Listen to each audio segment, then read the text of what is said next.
नमस्कार श्रोते हो.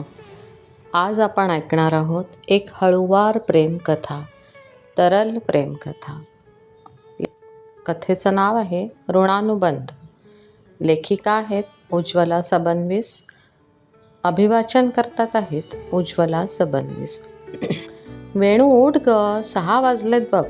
लगेच दिवस वर येईल, उशीर होईल मग. आज तो फॉरेनचा ग्रुप येतोय ना लेण्या बघायला. बाबांनी घेतली आहे बरं का जबाबदारी, लेणी दाखवणे आणि माहिती सांगणे. पण बाबा आज नेमके नागपूरला गेले आहेत. तुला निभवावी लागेल ग आता ती जबाबदारी. उठ बेटा पटकन. आई अखंडपणे बोलत होती, त्यामुळे आता मात्र वेणूला उठणं भाग होतं. खरं म्हणजे आता तिला उठण्याचा खूप कंटाळा आला होता. काल वेरूळला घरी पोहोचायला तिला रात्री उशीर झाला होता. परवाच तर तिचा MBAचा शेवटचा पेपर झाला. सगळ्या मित्रमैत्रिणींनी जंगी पार्टी केली होती. तिची आणि मानसीची जरा जास्तच घट्ट मैत्री होती. त्या दोघींना तर एकमेकींचा निरोप घेणं खूपच कठीण झालं होतं. सगळेच विखुरले जाणार होते. कोणी पुढे पुण्यातच कंपनीत नोकरी करणार होते, तर कोणी आपल्या गावी जाऊन काही व्यवसाय वगैरेचं बघणार होते. वेणू सध्या तरी आराम करणार होती. आई बाबा लग्नासाठी मागे लागले होते. ती त्यालाही तयार नव्हती. आधी तिला तिच्या प्रिय लेण्यांना वेळ द्यायचा होता. तिचे बाबा शिक्षकी पेशा सांभाळून गाईड म्हणूनही काम करायचे. वेणूलाही पर्यटकांना लेण्या दाखवायला, त्याबद्दल माहिती सांगायला फार आवडत असे. लेण्यांमध्येच तर ती लहानाची मोठी झाली होती. प्रत्येक गुंफेतला कानान कोपरा तिला पाठ होता. तिचा मोठा दादा एवढा रमत नसे लेण्यात, पण वेणू ती तर लेण्यामय होती. उठ ग बाई वेणू, काय करावं आता. अगं तो फॉरेनचा ग्रुप पोचला पण असेल वेरूळला, आई तिला हलवत जोरात म्हणाली. आता मात्र वेणूला आळस झटकावाच लागला. ती पटकन उठली, भराभर आवरून आपली नेहमीची शबनम बॅग उचलून बाहेर पडली.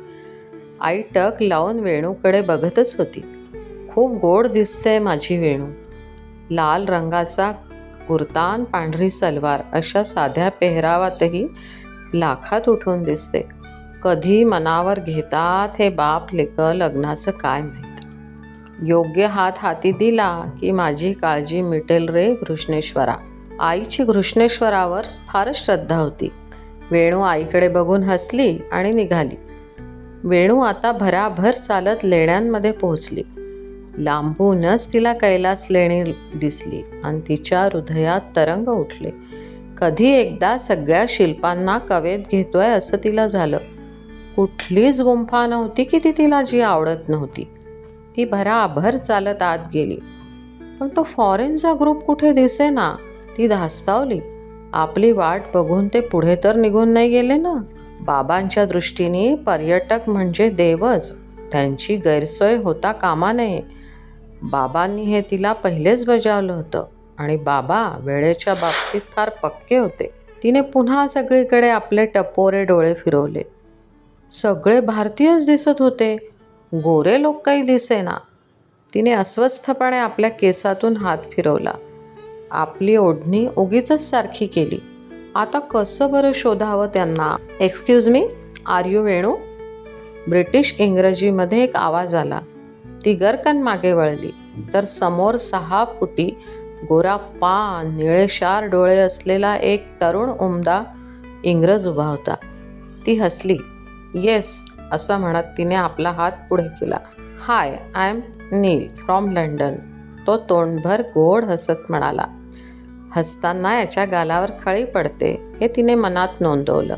निळे डोळे असल्याने याचं नाव नील ठेवलं असेल का याच्या आईवडिलांनी, तिच्या मनात येऊन गेलं आणि आपल्याच मूर्खपणाला ती हसली. निळा, तो आपल्या भाषेतला शब्द, त्यांना कुठे निळा शब्द माहीत असणार. हसूनच तिने आपली मान झटकली आणि आपले विचारही झटकले. लगेच जोरजोरात बोलत त्यांचा पूर्ण ग्रुप आला. त्यात 3 पुरुष आणि 3 बायका आणि नील असे 7 जण होते. त्यांच्या गोऱ्या चेहऱ्यावर प्रचंड उत्सुकता होती. वेणूने लगेच परिस्थितीचा ताबा घेतला आणि ती फरड्या इंग्रजीत बोलायला लागली. सगळे भारावून तिच्याकडे बघत तिच्या मागे निघाले. नील कॅमेरा सावरत भराभर पुढे चालायला लागला. वेणूला ते अजिबात आवडलं नाही. तिने नुसते मोठे डोळे करून त्याच्याकडे पाहिलं.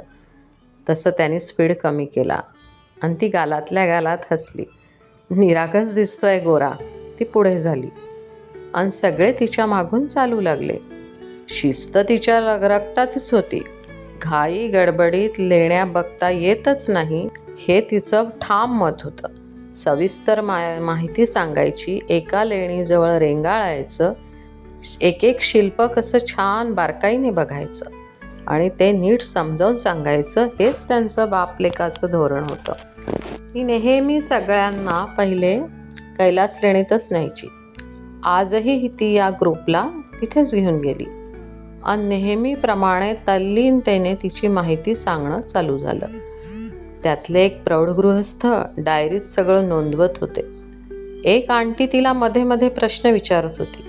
सगळे त्या लेणीत तल्लीनतेने फिरत होते, तिचं बोलणं ऐकून घेत होते. पण नील, तो मात्र आपल्याच तालात चालत होता. तिचा एक डोळा त्याच्यावर होताच. मी इतकी अभ्यासपूर्ण बोलत असताना हा लक्ष देत नाही म्हणजे काय? तिचा इगो दुखावला गेला. ती जोरात ओरडली, मिस्टर नील, मी एवढी जीव तोडून सांगते आणि तुम्ही साफ दुर्लक्ष करता आहात. हे योग्य नाही. तुम्हाला माझ्यासोबतच चालावं लागेल. तिचं ओरडणं ऐकून नील भांबावला. नील आणि वेणूचं पुढे कसं काय जमेल हे बघूया पुढच्या भागात.